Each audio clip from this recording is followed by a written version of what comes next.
na ako. Sir, pwede magtanong? Anong oras na? Kalas 12 na. Iping kulilat ah.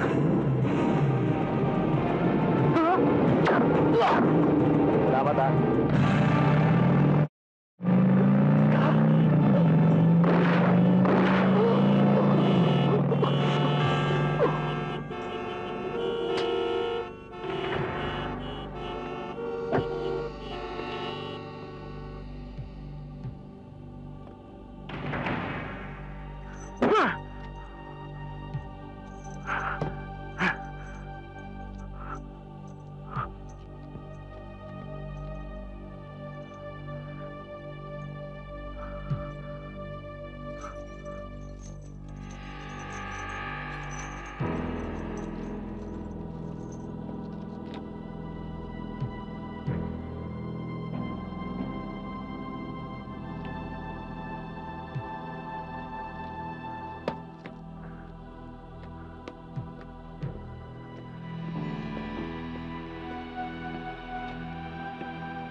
Not in my house.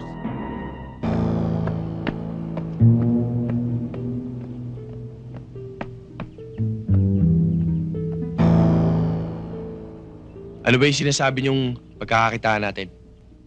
Siguro nabalitaan mo na yung mga nang hold up ng bangko. Paghahatian natin ang nakurakot nila. Ating kapatid, balita namin, binigay na kay Gaston ng assignment sa paghahanap sa mga hold-uppers. Wala akong pakialam kung kanino ibinigay yung demonyong assignment na yun. Ang gusto ko lang malaman, kung alam niyo kung saan nagtatago ang mga hold-upper. Problema mo yun.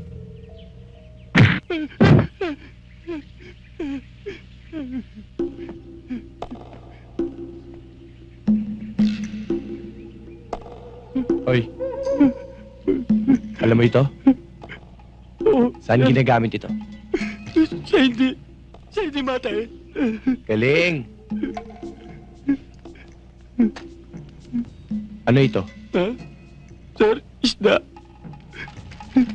Saan nilalagay ito? Sa aquarium. Mali. Hawakan mo to. Kapag hindi mo sinabi sa akin kung nasaan ang mga kasama mo, lalabatibahin kita. At manganganak ka ng mga isda. Yun lang naman yun eh. Kaya, umamin ka na.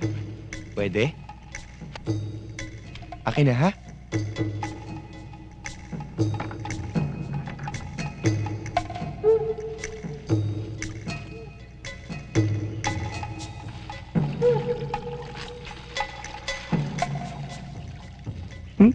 Hindi naman dadaan yung isda sa labatiba. Yun ang akala mo. Ngayon, dadaan na ang isda dito. At kung hindi ka naman naaamin sa akin, babarilin kita. Ano? Manganganak ka ng isda o kakainin mo bala ko? Sir, sasabihin ko naman talaga sa inyo kung saan sila nakatago eh. Ganon? Oo. Oo, sir. Boss, ayan na siya.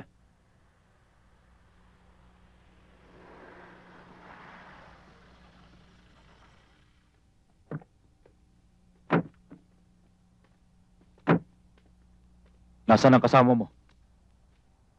Napatay sila ng mga pulis. Napatay ng mga pulis o pinatay mo?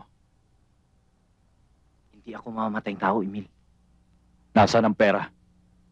Eto. Si Milagros. Kukunin ko na siya. Ka talaga, no? Sa palagay mo ba, ibibigay ko sa iyo ang babaeng minahal ko na at pinaghirapan ko? Wala kang kwentang kausap. Baba niyo ba niyo? Kundi papatay ko itong amo niyo! Baba! Baba niyo!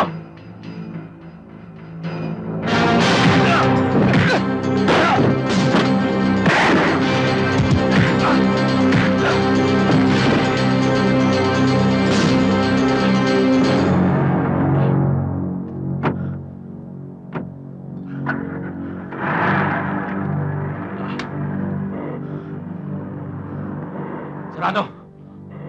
Camille Serrano! Okay, sir. Mauna na kayo sa bahay. Abangan niyo si Mario doon. Patayin niyo! Happy, sir. Happy.